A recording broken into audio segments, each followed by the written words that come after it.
Former President of the United States Jimmy Carter has died at the age of 100. Elected in 1976, he was the 39th U.S. president. Carter was the longest living U.S. president of all time. He died at his hometown of Plains, Georgia. Carter, a Democrat, Baptist, a peanut farmer, and a Nobel laureate, rose from humble beginnings in the rural Georgia to lead the nation from 1977 to 1981. He rarely used his full name, James Earl Carter Jr. He spent 7 years in the Navy and rose to the rank of lieutenant. He served as the governor of Georgia from 1971 to 1975. Jimmy Carter became the first president from the Deep South since 1837 and the first Democrat to be elected president between the administrations of Lyndon B. Johnson and Bill Clinton. In 1976, he began a successful bid to the White House on the heels of the Vietnam War and the Watergate scandal. Carter enjoyed a strong first 2 years with high approval ratings. During his first year in office, Carter decided to hand back management of the Panama Canal, which had been in U.S. military control since its construction. A shining moment of his term in office was the historic 1978 Camp David Accords. The accords signed by Israel and Egypt ultimately led to a peace treaty the following year. But inflation and poor handling of oil prices hit his popularity, and Iran's seizure of American hostages dominated his final year in office. And 4 years after taking office, Carter lost his bid for re-election in a landslide to Ronald Reagan. Carter was awarded the 2002 Nobel Peace Prize for his work after leaving the Oval Office. He was often described as the best former president America ever had. Following the announcement of Carter's demise, the flag was lowered at the White House. U.S. President Joe Biden declared January 9th as National Day of Mourning for Carter, saying, "America and the world has lost an extraordinary leader, statesman, and humanitarian." President-elect Donald Trump said that Americans owe Carter a debt of gratitude. He added that the challenges Jimmy faced as president came at a pivotal time for the country, and he did everything in his power to improve the lives of all Americans. Among former U.S. presidents, Bill Clinton said his predecessor had worked tirelessly for a better, fairer world. George W. Bush said that Carter dignified the office of his efforts to leave behind a better world didn't end with the presidency. In Panama, where Carter reached an agreement to hand over the Panama Canal, President Jose Molino praised the Democrat for helping his country achieve full sovereignty. Though many focused on his time in office, Ukrainian President Volodymyr Zelensky highlighted Carter's unwavering support for Ukraine.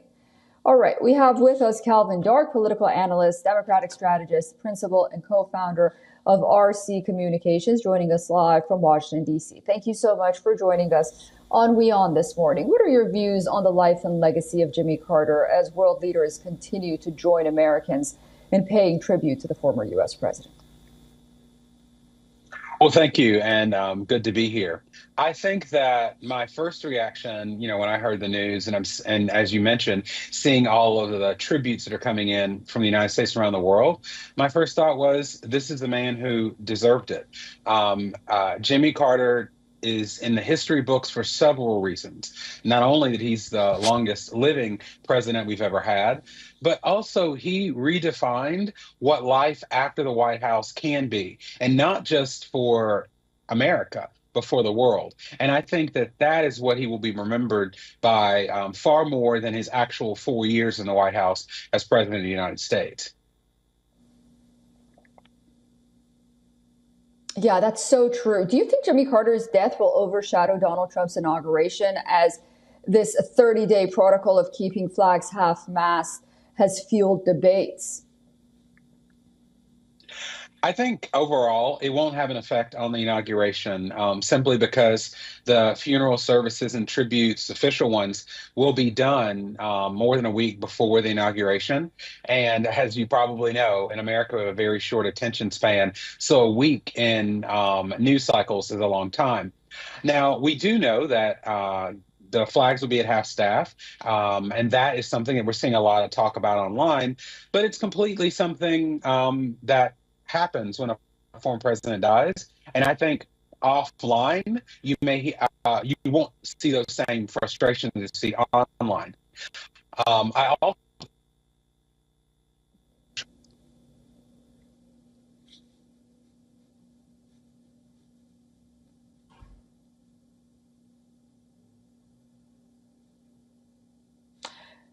All right, it appears that we have lost Calvin, but we did hear his thoughts. And of course, the flags will be half-mast during President-elect Donald Trump's inauguration.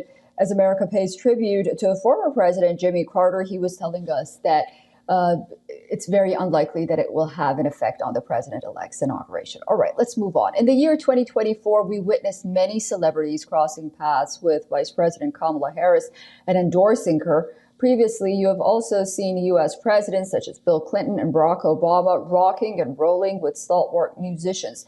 But did you know that Jimmy Carter was one of the first American presidents who understood the impact and reach of such soft power influence? Back then, it actually had influence. Jimmy Carter was not born at the time of rock and roll, but that didn't stop him from quickly embracing it and its creators. The late president's musical connections were a confluence of strategy, generational change, and forthright appreciation. He grew up in the era of segregation and understood firsthand how music poses the power to open lines of communication. When he was the governor of Georgia, Carter found an ally in Phil Walden, who founded Capricorn Records. Capricorn's roster included the Allman Brothers, Marshall Tucker, both of whom provided support to his presidential campaign. Later, hitmakers such as Jimmy Buffett, Charlie Daniels, and John Denver also became his close companions. Among them all, he counted Bob Dylan to be one of his closest friends. In the 2020 documentary, Jimmy Carter, Rock and Roll President, Dylan said that Carter quotes his lyrics to him when they met. He said, and I quote, "It was the first time that I realized my songs had reached into the establishment world. I had no experience in that realm, never seen that side, so it made me a little uneasy. He put my mind at ease, but not talking down to me and showing me that he had a sincere appreciation of the songs that I had written," end of quote. While in the White House, Jimmy Carter also welcomed country, gospel, classical, and jazz. It was an example that most of his successors would follow, bringing pop celebrities and entertainment value to the seat of American government.